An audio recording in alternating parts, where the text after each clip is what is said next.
Saya menderita kurang lebih selama 2 tahun setelah saya jatuh dari motor. Saya suka bawa motor gede 1200 cc. Saya keliling sampai ke Flores dan sebagainya. Saya jatuh 3 tahun yang lalu. Baru berasa setelah setahun kemudian, ternyata saya kena pengapuran di belakang. Pengapuran tersebut tumbuh tulang, nusuk sampai ke saraf. Saya tidak bisa untuk sujud dan ruku selama 2 tahun. Yang saya lakukan apa? Setiap ke masjid, saya cuman duduk sama barisan kakek-kakek yang 80 tahun untuk sholat. Nah ini, subhanallah ya. Kita itu mendapatkan karunia yang luar biasa dengan bertemu dengan orang-orang, dengan mendapatkan suatu produk yang menurut saya tanpa saya perlu promosiin, ini udah luar biasa gitu. Karena yang saya hadapi dan saya rasakan itu membuat saya dan keluarga saya merasa bahwa ini adalah produk yang sangat luar biasa. Saya tidak perlu minum obat karena dokter sudah bilang sama saya, Pak Heri, kamu harus dioperasi. Operasi charge-nya bagaimana dong? Saya tanya. Dokter bilang 50-50. Lah 50-50 itu apa? 50 sehat, sembuh, 50 kamu lumpuh. Saya pilih tidak mau, karena masih ada 50% yang lumpuh itu. Jadi alhamdulillah dengan bertemu dengan orang-orang, ya perantara orang lah ya, dari Allah, ini memberikan suatu produk yang menurut saya patut untuk saya perjuangkan. Karena ini untuk memberikan kepada manusia itu, atau mungkin sahabat-sahabat saya, keluarga saya, suatu kesehatan gitu. Jadi tanpa saya harus promosi, insya Allah begitu kita gunakan alat ini, pasti ada manfaatnya. Karena setelah saya pelajari, apa yang saya pelajari di bangku kuliah saya dulu, itu ternyata produk ini mempunyai satu teknologi yang saya gunakan selama ini untuk mencari mineral. Teknologinya apa? Gelombang terahertz. Gelombang terahertz itu adalah satu gelombang yang luar biasa. Nanti saya akan jelaskan di sini, akan singkat sekali, saya nggak terlalu lama-lama.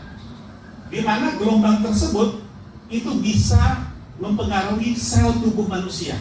Setelah saya pelajari, padahal dulu saya gunakan gelombang itu adalah untuk mencari mineral. Kenapa? Dengan gelombang tersebut bisa memastikan apa yang kita tembaki di suatu batu atau batuan itu akan terpancar, karena mineral itu mempunyai warna-warna.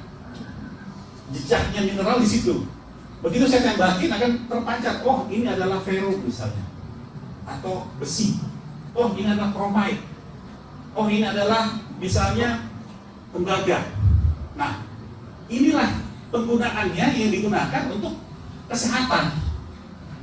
Dari teknologi canggih inilah sehingga saya mengakui bahwa luar biasa dan saya harus dukung. Karena kesehatan, kalau saya sehat, saya happy, saya akan bagi kesehatan pada semua orang. Amin. Itu yang saya lakukan. Maka sehingga saya sebut bahwa selama ini kita cari obat, ya, saya sebut sini sembuh, ya, tanpa obat dan tanpa sentuh. Karena bahwa orang banyak sekali komplikasi karena obat. Ya, ini jujur saja saya katakan. Bayangkan dari permulaan kita COVID awal, semua jenis obat dicobain ke kita, ya, belum ada yang pasti. Sampai ditemukan vaksin.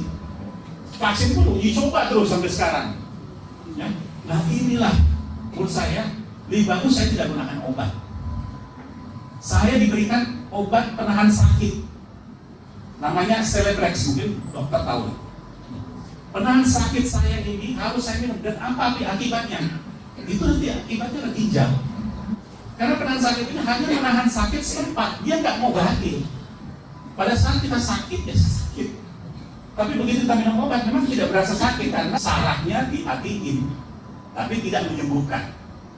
Sehingga saya sebut pada hari ini kita lakukan pendekatan ilmiah. Saya akan kupas ini secara ilmiah dan juga secara umum supaya ngerti, karena saya nggak akan mungkin detail secara ilmiah. Jadi di sini saya gunakan pendekatan ilmiah dengan frekuensi terahertz dan energi kuantum. Di dunia ini pendekatan tanpa obat ini sudah ada dari zaman dulu, dari ratusan tahun yang lalu sudah ada. Dan ini salah satu contohnya yang ada di Tibet.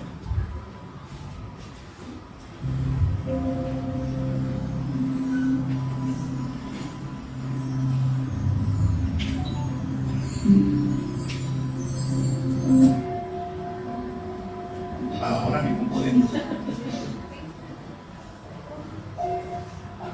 Mereka percaya dengan cara begini bisa ngobatin masalah persediaan, masalah penyakit-penyakit dan sebagainya dengan menggunakan frekuensi suara dari bol dari mangkuk.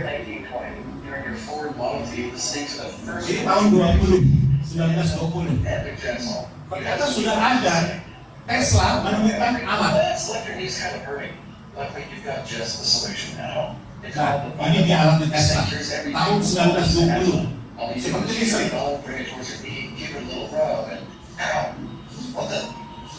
Nah, dilistrikin dia punya kaki. Di Jepang tahun 1930 ditemukan namanya paddle. Dia gunakan metode air untuk penyembuhan manusia, dan dia sudah membantu 10.000 pasien lebih. So he devised water crystal photography to prove his theory. Water crystal photography shows that water reacts to any information vibration by showing different signs. Itu namanya energi frekuensi. Jadi mulai dari kepala yang diketok sampai dengan listrik, ya, sampai dengan menggunakan energi air, semuanya menggunakan energi yang dipancarkan dari frekuensi. Ini adalah ahli fisika, mungkin kenal ya. Ini Albert Einstein. Dia bilang obat masa depan adalah obat dengan frekuensi. Ya, dia sudah memprediksi tahun sekarang ini untuk obat masa depan adalah obat dengan frekuensi. Ini juga Nikola Tesla. Ya, Nikola Tesla juga bilang bahwa untuk penyembuhan tubuh itu kita gunakan frekuensi jiwa dan pikiran. Ya. Jadi dengan kondisi seperti itu bisa menginduksi tubuh kita supaya bisa memberikan kesembuhan pada diri sendiri, seperti itu. Ini adalah Nikola Tesla. Nah, di dunia ilmu pengetahuan ternyata manusia itu bisa memancarkan frekuensi dan punya frekuensi masing-masing. Sel kita pun punya frekuensi masing-masing. Ini adalah beberapa gambaran bahwa manusia itu sebenarnya punya frekuensi dan bisa berkomunikasi dengan frekuensi, bisa memancarkan sesuatu dari frekuensi. Ini frekuensi di tubuh manusia. Ini ada salah satu jurnal oleh Ellen D. McKissick. Dia bilang bahwa paradigma Barat zaman dulu menyatakan bahwa manusia itu adalah makhluk kimia dan mekanis. Tetapi itu sudah salah. Paradigma itu sudah ganti sebenarnya. Manusia itu adalah elektromagnetik dan vibrasi. Ini juga ada satu Robert Becker. Robert Becker ini seorang ahli juga nyangkut masalah frekuensi. Ya. Dia bahkan pelopor untuk regenerasi dan hubungannya dengan arus listrik, elektromagnetik. Nah, dia bilang elektromagnetik itu penting untuk kehidupan manusia. Dan dia bilang juga bahwa sumsum tulang belakang dapat diregenerasi setelah rusak. Nah, ini luar biasa. Ini hasil penelitian. Terus kemudian ada namanya Dr. Bruce Tainio. Dia dari East South University dari Amerika, Washington DC. Nah, Bruce Tainio ini dia mempunyai satu teknologi, buat rancangan satu teknologi untuk mengecek frekuensi tubuh manusia. Dari hasil pengecekannya, dia bilang rata-rata tubuh manusia yang sehat, ya, adalah 62 sampai 78 MHz. Jadi begitu dicek pakai alat frekuensi, ketahuan manusia yang sehat itu rata-rata 62 sampai 78 MHz.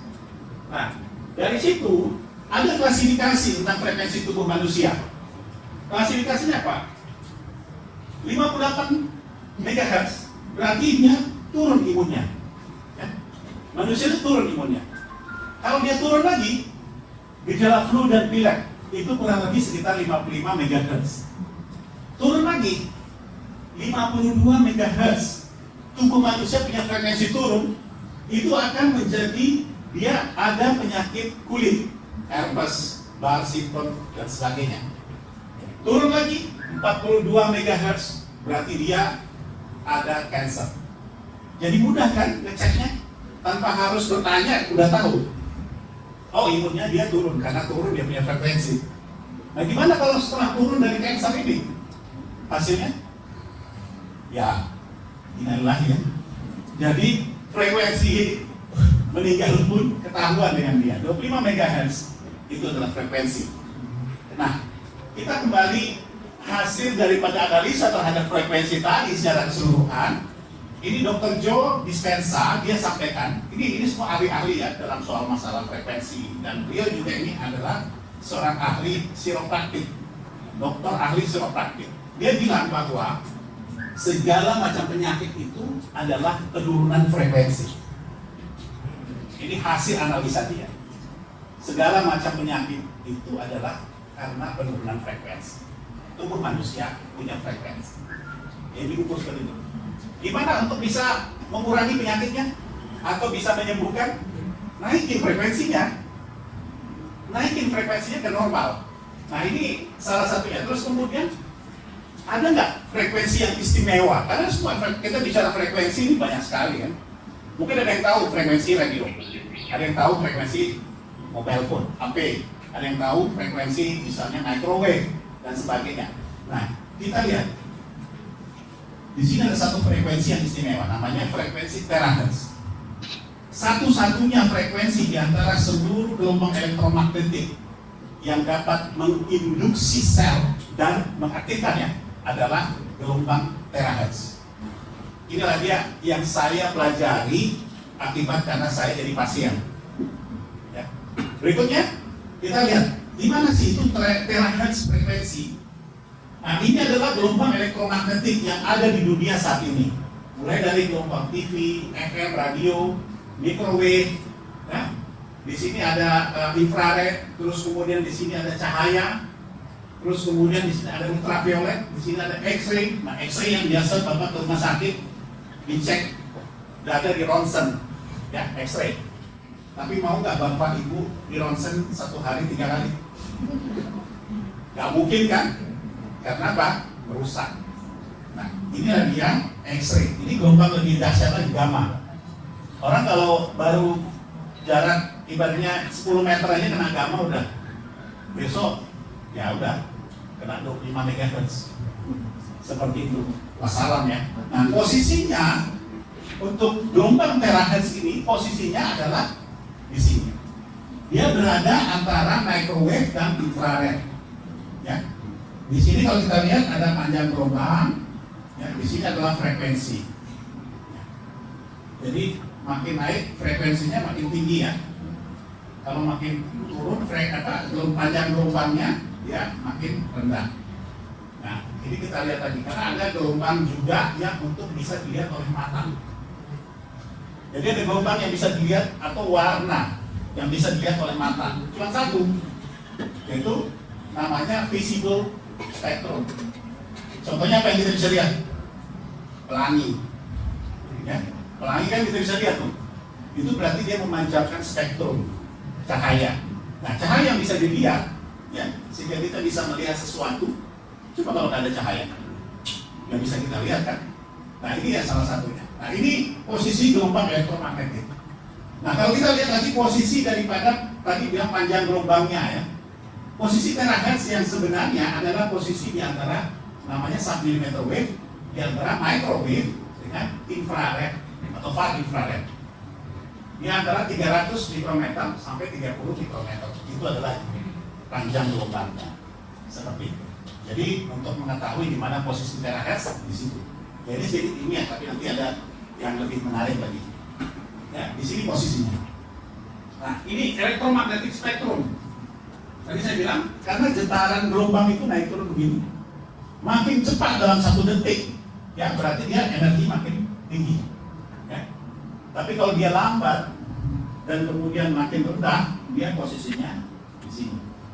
Nah, kalau yang makin cepat tadi namanya ionizing radiasi, berarti radiasi yang dapat merusak tubuh manusia. Itu namanya radiasi yang di sini. Tadi saya bilang X-ray, gamma. Ya. Ada juga radiasi yang tidak merusak tubuh manusia, seperti radio dan sebagainya. Ini radiasi tidak merusak tubuh manusia. Nah, di mana posisi gelombang terahertz? Di sini. Di sini. Berarti dia tidak merusak tubuh manusia. Ya. Dan kemudian terahertz juga frekuensi ini aman buat tubuh manusia.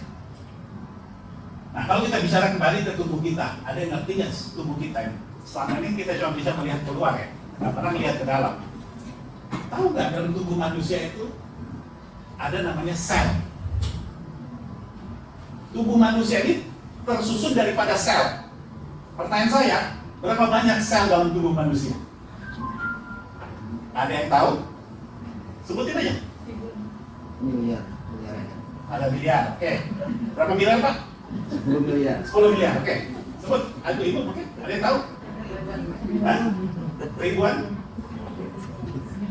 Oh ribuan, oke. Mungkin mas-mas? Ya, bapak-bapak, ibu-ibu yang lain? Oke, kita bicara sel. Sel itu apa sih? Tubuh manusia terdiri dari sel. Ada sel yang membentuk mata, ada sel yang membentuk otak dan sebagainya. Dan sel itu ada kurang lebih 37 triliun. Kekuasaan Allah ya, bisa buat seperti itu. Nah ini, bayangkan, sekecil itu total membentuk tubuh kita itu dari sel. Gitu. Nah, tahu yang kita buat itu, di dalam sel itu ada lagi. Jadi bayangkan sel sudah sekecil 37 triliun itu, sekecil itu ada lagi. Apa isinya? Namanya biomolekul. Nah, di dalam sel ada biomolekul. Di dalam biomolekul itu terdiri dari 10.000 hingga 100.000 biomolekul. Ini orang biologi pasti ngerti, ya. Jadi di dalam sel tadi yang 37 triliun, satu biji selnya itu ada biomolekul terdiri dari 10.000 sampai 100.000 biomolekul. Bayangkan, mampu nggak manusia buat kayak begitu? Nggak mungkin kan? Nah inilah, dari situ ada di seluruh tubuh kita ini ada sel yang istimewa. Nah pertanyaan saya, sel apakah itu yang paling istimewa? Ada yang tahu? Sel induk, stem cell. Bapak 100. Nah, tepuk tangan dulu, untuk Bapak. Ini kan sudah ada stem cell ya. Nah sekarang pertanyaan saya, stem cell itu fungsinya apa sih? Fungsinya untuk memperbaiki sel yang sudah rusak, Nah, kemudian menghasilkan sel yang baru. ya, 100. Wah ini luar biasa. Tangan lagi Ustaz. Jadi memang stem cell itu sebenarnya ada dua saja stem cell yang dinamakan stem cell itu. Satu, stem cell yang istimewa tersebut namanya sel embrionik. Jadi pada saat kita lahir, ya, itu sel sperma bertemu dengan ovum, ya. Nah, itulah awal mula penciptaan manusia. Nah, itu namanya sel embrionik. Nah, di mana sel embrionik ini pasti dibutuhkan. Kenapa? Saat ini sel embrionik itu pusat sumbernya dari plasenta dan tali pusat. Jadi bayangkan kalau ada bapak dan ibu, ingat nggak waktu lihat anak-anak dilahirkan pasti ada plasenta dan tali pusat, benar ya? Biasanya plasentanya diapain? Kubur. Dibuang. Dibuang kemana? Kubur. Ya kan? Sekarang kita menyesal. Kenapa?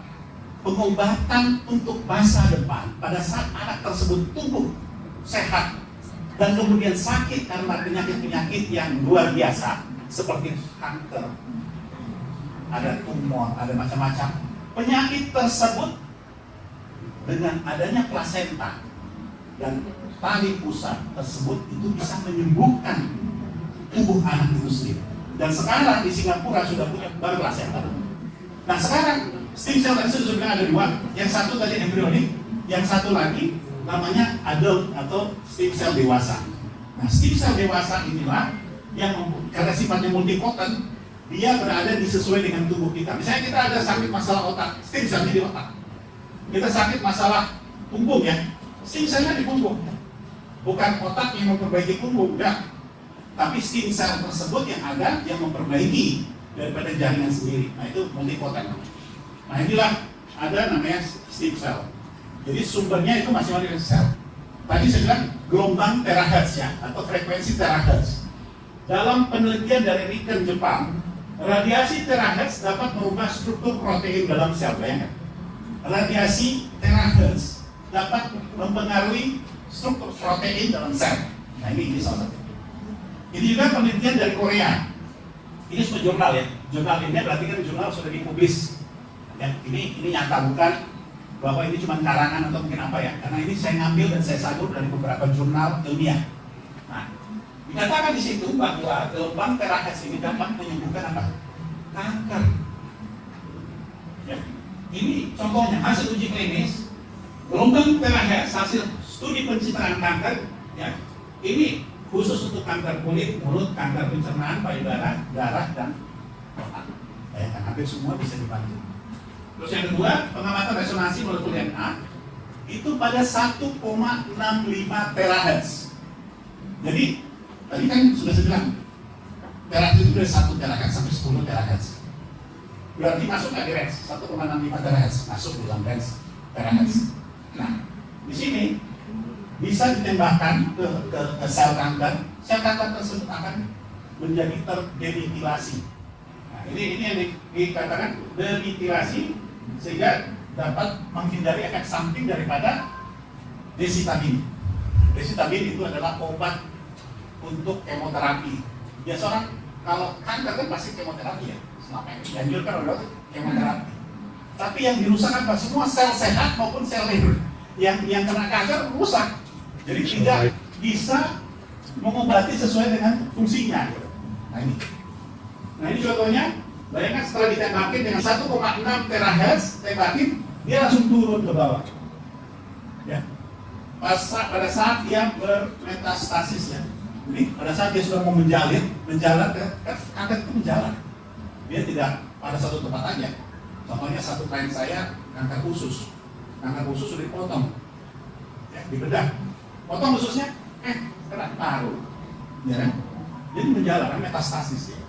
Nah itulah, sehingga dengan tembakan dengan 1,6 terahertz ini gitu. Nah, dan juga ini yang istimewa, ternyata terahertz ini dapat menyembuhkan COVID.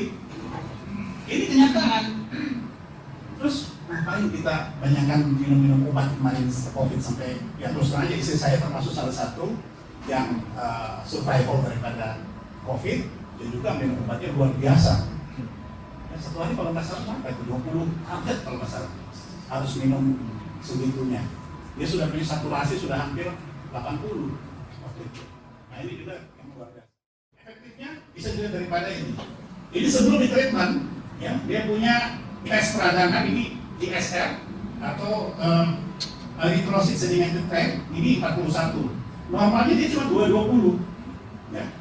Termasuk dengan tes gula dan darah putih.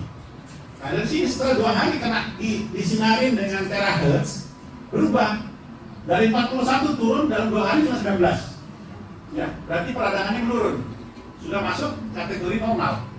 Ya, demikian pun juga sama dengan gula dan darah putih. Nah, darah putihnya juga sudah turun. Nah, 7 hari kemudian sudah standar normal. Nah ini salah satunya. Di dunia ini sekarang di WHO data yang paling utama penyakit yang nomor 1 di dunia seluruh dunia adalah penyakit jantung. Ya, kita kadang-kadang pernah dengar ya orang tiba-tiba masih sehat-sehat besok sudah ya dipanggil seperti itu. Ada yang lagi sholat dipanggil. Ya, inilah penyakit iskemik ya, jantung. Ya. Nah ini salah satunya. Terus yang kedua penyakit stroke. Penyakit stroke. Yang ketiga adalah penyakit paru kronik, ya, namanya COPD ya, kalau bahasa sananya ya. Terus yang keempat adalah masalah lower respiratory, pernapasan bagian bawah. Ya. Itu infeksi pernapasan bagian bawah. Oke.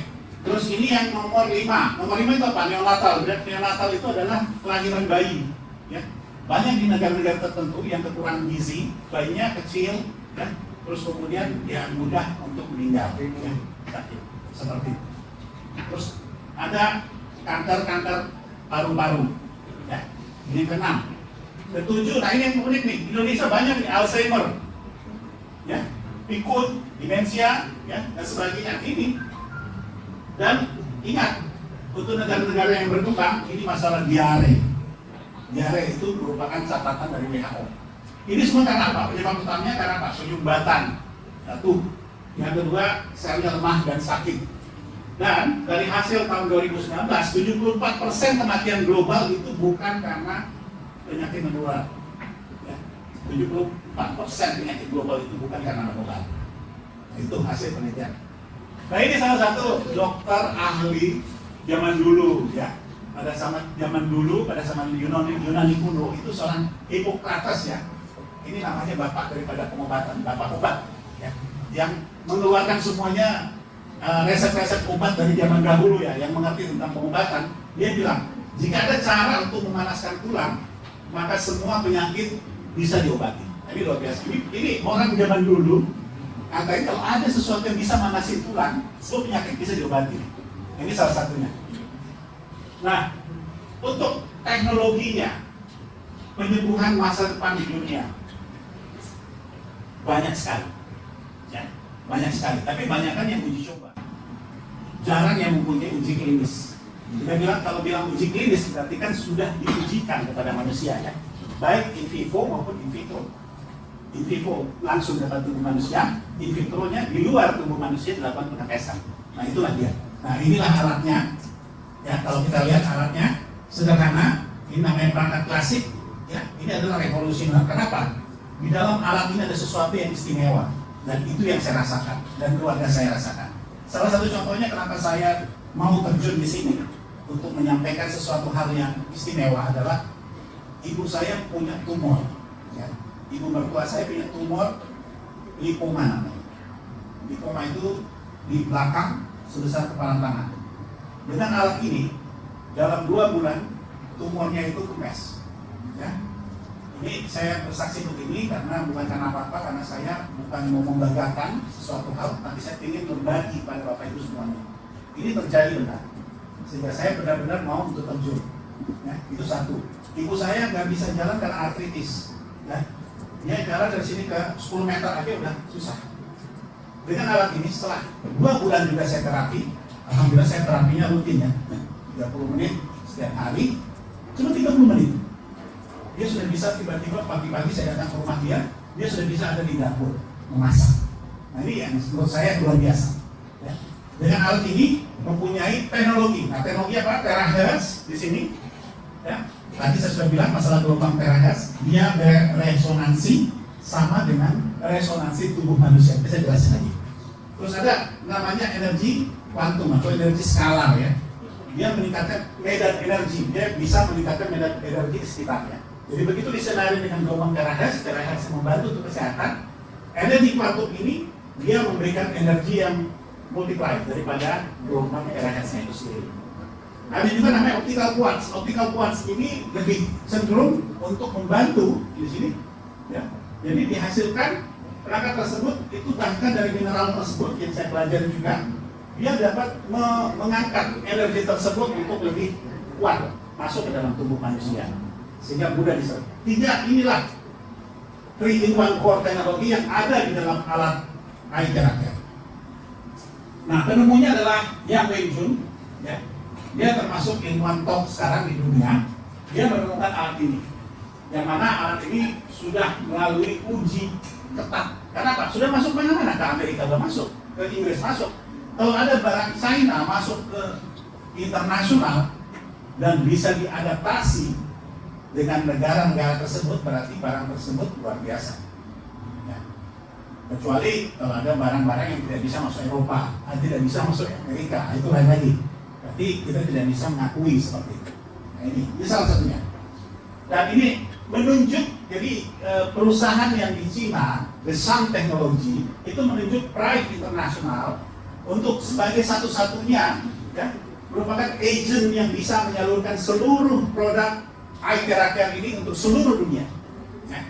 Jadi untuk Prive inilah yang ada di Jakarta, di Malaysia, ya, dari kantor pusat ada di Malaysia. Ya. Di sini eye therapy sudah melalui R&D, Research and Development, ya, pengembangan dan riset, itu kurang lebih 8 tahun. Ya. Dan kemudian teknologi tadi 3-in-1 tadi, sangat unik, desain produk sudah dipatenkan. Ya. Terus ada laporan inspeksi keselamatan. Jadi ada namanya EMC test. Ya. Jadi EMC test ini adalah tes untuk bahwa produk ini bisa digunakan dan aman digunakan. Begitu. Tidak bisa masuk ke Eropa kalau tidak ada EMC test. Terus kemudian ada laporan uji akurasi, laporan inspeksi kualitas, laporan uji radiasi, termasuk radiasi. Kalau berradiasi nggak akan mungkin masuk ke Inggris, karena Inggris sangat ketat masalah radiasi. Tidak mungkin bisa masuk ke Kanada, karena Kanada sangat ketat untuk masuk radiasi. Ya, kalau Indonesia welcome. Nah ini disebut. Ya, terus kemudian laporan uji klinis yang dilakukan oleh Institute Science of Beijing. Ya. Jadi ada uji klinis yang sudah dilakukan. Uji klinis kalau di Indonesia sebelum kita sesuatu produk itu keluar, paling tidak sudah harus ada uji klinis supaya bisa masuk ke masyarakat. Ini sudah ada uji klinisnya. Ya berarti benar. Kalau kita lihat secara pertumbuhan fenomenal, ini di dunia sudah ada tadi Pak Robert sudah 88 ya negara. 80. Ya, sekarang 80 ya. 80 negara. Ya, bayangkan. Baru tahun lalu saya dengar 56 negara. Sekarang sudah 88 negara sudah masuk dipegang oleh Aiteraker. Ya, kenapa? Fungsinya bagus. Saya aja suka kok.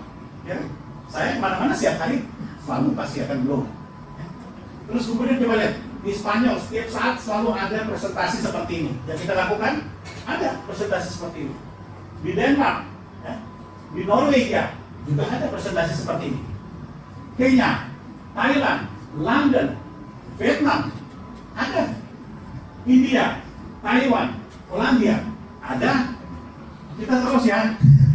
Bulgaria, Slovenia, bahkan negara Slovenia, ya. Ada Aiteraker. Bapak Ibu kalau bawa Aiteraker kemana-mana nggak ada yang tahan loh.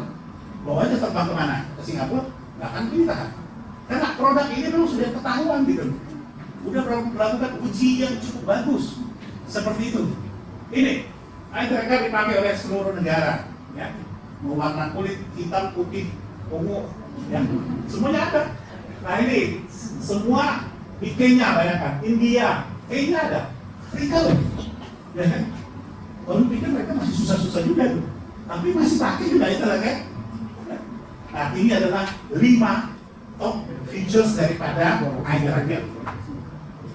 Satunya apa? Dia mengaktifasi. Jadi terakhir ini memberikan frekuensi yang sama dengan tubuh manusia. Ini mudah untuk teraktivasi tubuh manusia tersebut. Bisa menggugah sel kita. Contohnya apa? Contohnya ini. Coba.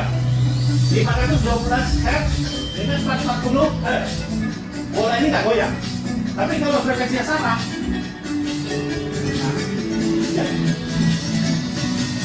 Ini contoh.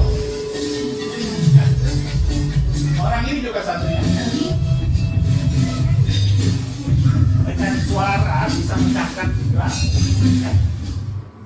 Itu salah satunya, bahwa frekuensinya kalau sama itu bisa menggugah sel tersebut. Ya. Nah ini contohnya. Jadi sel yang sehat disinari dengan gelombang terahertz, dia makin sehat, bukan makin sakit. Yang pasif tidak aktif diaktifasi oleh gelombang terahertz. Yang rusak diregenerasi. Jadi fungsi gelombang terahertz itu luar biasa. Fungsi Aiteraker itu sangat luar biasa. Yang abnormal dibuang. Dibuangnya pada apa? Sel yang dibuang itu lewat urin, lewat keringat, ya, dan sebagainya. Nah, terus kemudian fitur yang kedua adalah penetrasi. Dia bisa sampai ke sumsum tulang belakang kita, bahkan 20-30 cm masuk, tembus ke dalam sumsum dengan gelombang terahertz yang digunakan oleh Aiteraker. Ya. Terus kemudian ini salah satunya karena dia ada gelombang panasnya, karena memang terahertz itu menghasilkan panas. Gelombang terahertz itu menghasilkan panas. Begitu disinarin ke kita, kalau 1 derajat bisa naik tubuh kita panasnya, maka dia akan naik 5 kali lipat imun tubuh kita. Contohnya apa? Kita kalau kena flu atau demam, pasti demam kan? Pasti panas kan tubuh kita. Itu kekuasaan Allah memberikan kita panas untuk apa? Untuk melawan penyakitnya gitu. Bukan karena demam harus cepet-cepet diturunin, enggak. Tapi karena dia demam, badan suhu tubuh naik, dia proses melawan daripada penyakit. Ya. Nah itu yang salah selalu pengertian dari zaman dulu. Ya. Nah ini kondisi yang ada. Ini yang kedua. Yang ketiga, identifikasi. Jadi, eye therapy ini dapat mengidentifikasi penyakit. Contohnya apa?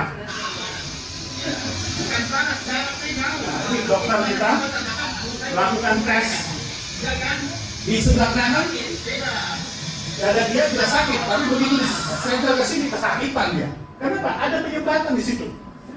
Jantungnya bermasalah. Karena disinarin, begitu dengan gelombang terahertz, dia kesakitan. Berarti ada sesuatu yang salah di situ. Gitu.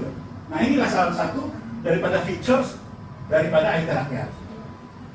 Yang keempat adalah masalah keamanan. Semuanya insya Allah aman. Gelombang ini siapapun pakai, mau untuk anak bayi pun bisa. Ya, anak bayi sakit kembung apa segala disinarin aja di perutnya, tidak akan mengganggu anak tersebut, bahkan bisa mengobati sakit kembungnya dia. Dan juga sudah ada sertifikasi uji klinis, uji kualitas, uji keamanan, kesesuaian, radiasi, bahkan semua deteksi nilai kuantum, elemen jejak, laporan inspeksi bahan, paten, desain produk, semuanya ada. Sehingga apa? Seluruhnya bisa terima negara-negara. Tanpa ini nggak mungkin. Ini barang abal-abal gitu. Kalau saya senang barangnya. Hampir semua penyakit selalu saya blow. Ya. Jadi jarang sekali sekarang sudah ke dokter untuk belajar. Maaf dokter, jarang sekali untuk ke dokter sekarang ini untuk minta obat sekarang. Ya. Tapi kalau saya konsultasi ke dokter Fred tadi, itu adalah hanya untuk gimana cara blownya. Tapi sekarang udah nggak lagi, karena sudah ngerti. Oke? Nah, ini semuanya yang feature keempat, uji radiasi. Uji radiasi dikasih kena di kompor, ini nyala ya radiasi. Nah, ini saya nggak ngerti bahasa apa nih. Ya. Nah, itu 850. Nah, ini kalau uji radiasi masih tetap 0. Ya, jadi ini uji radiasi. Nah, tadi saya bilang 100% aman. Untuk bayi pun bisa, ya, dan sebagainya. Ini juga untuk anak-anak dan sebagainya bisa. Ya. Bahkan untuk wajah, bagi ibu-ibu yang pengen kencan wajahnya, ya, dan virus wajah cakep lagi supaya ya si dia nggak lirik-lirik yang lain, ya udah, coba lagi. Nah, ini salah satunya. Nah ini kalau kita lihat yang fitur yang keempat, ini mudah penggunaan, ramah penggunaan, siapapun bisa pakai kok. Ya, tidak perlu ahli terapi, tidak perlu. Satu alat bisa untuk seluruh keluarga. Gitu. Nah inilah ya. Kenapa? Ada buku-buku petunjuknya juga. Ya. Dan cara menggunakannya cukup kita terapi air dulu. Jadi air minum kita terapi dengan eye therapy ini. Terus kemudian kita lakukan petunjuk-petunjuk yang ada di sini, termasuk titik meridia dan limfatik. Terus setelah terapi kita minum air lagi. Hasilnya apa? Jos. Ya. Insya Allah banyak penyakit yang bisa disembuhkan. Ya. Ini salah satunya yang terjadi di Filipina, di India. Ini terapi airnya, ini terapi minum setiap hari. Bawa aja. Nah, ini fungsinya. Jadi air tadi yang bergumpal, ya, itu akan jadi linear molekulnya. Masuk ke dalam tubuh, karena tubuh kita itu butuh air 70%, ya, rata-rata 70% tubuh manusia air. Dan butuh ini itu apa? Supaya mudah untuk menyerap oksigen. Ya. Kalau oksigen dalam tubuh kita cukup bagus, insya Allah semua peredaran darah kita bagus. Seperti itu. Inilah ya. Nah ini fungsi antara bagi tubuh. Satu, meningkatkan sel kilih tubuh, membersihkan meridia dan limfatik, meningkatkan fungsi peredaran darah, mengatur sistem kelenjar endokrin. Nah ini kurangi retensi air dan mengencangkan kulit wajah dan kulit tubuh. Nah, itu sedang tadi ibu bagus sekali. Cukup disinarin di wajah seperti itu, nanti ada caranya, nanti bisa memudahkan. Ya, kerutan wajah itu bisa hilang. Ya, bisa glowing. Oke. Nah, itu saya bilang, eye therapy sudah melalui 62 uji klinis. Apa saja? Ada peradangan, nomor 1 dapat bintang 5. Semua peradangan bintang 5. Ya. Peningkatan kesehatan, tumor, virus, diabetes, otak, kelenjar getah bening, kulit, ya. kewanitaan, masalah menstruasi yang tidak teratur dan sebagainya. Terus neurastenia saraf, ya ini dapat kita. Air terakhir ini terbaik melawan berbagai peradangan. Ini juga khusus untuk ketidaknyamanan di tubuh ya. Dengan kita melakukan terapi itu insya Allah kenyamanan kita lebih bagus. Menghilangkan berbagai penyumbatan dalam tubuh, bagus untuk kecantikan kulit. Nah, kalau kita lakukan terapi air terakhir ini sama dengan kalau kita lakukan 10 kali akupunktur. Perbandingan di situ. Kita lakukan 20 kali tapping, ya, bekamnya kalau nggak salah ya. Nah, kita bisa lakukan juga 30 kali gua-sha untuk wajah ya, karena crack juga itu masuk gua-sha, ya. Terus kemudian 40 kali daripada mijet. Jadi orang yang suka pergi mijet nggak usah lah, ya nggak usah mijet, bilang sama nanti istrinya bilang langsung nggak usah mijet, sini pakai air terakhir aja, ya. Karena 40 kali daripada pergi mijet 40 kali 100.000 misalnya, ya kan? Udah lumayan kan? Bisa hemat. Nah, justru itu. Nah, terus kemudian ada yang tidak direkomendasikan untuk alat ini. Jelas, ada yang direkomendasikan, ada yang tidak direkomendasikan. Khususnya untuk apa? Yang lagi hamil muda, ya, atau lagi datang bulan, jangan diterapi. Karena apa? Bisa bocor. Ya, jadi justru itu jangan diterapi pada saat menstruasi. Terus kemudian ada masang stent, ya, di jantung, masang stent. Terus ada yang diimplan juga, kayak misalnya pemacu jantung, jangan. Ya, ada yang lagi luka terbuka itu jangan diterapi. Karena tadi saya bilang akan lebih bocor lagi darahnya. Ya. Terus ini juga yang pakai kontak lens, ya, jangan gunakan kontak lens pada saat terapi. Ya, itu penting sekali. Dan juga mengikuti daripada guide daripada buku manualnya, ya. Tolong diikuti buku manualnya. Ada buku manualnya nih. Jadi jangan salah, karena kita akan pandu terus. Siapapun yang pegang air terakhir ini akan dipandu terus, ya. Sampai bapak ibu semuanya udah bisa manual semua. Ya. Nah, ini ada beberapa reaksi dan larangan setelah terapi. Ini penting diketahui, jangan sampai main terapi aja. Nah, larangan yang paling pertama, reaksi yang paling utama adalah masalah healing crisis. Healing crisis itu biasa.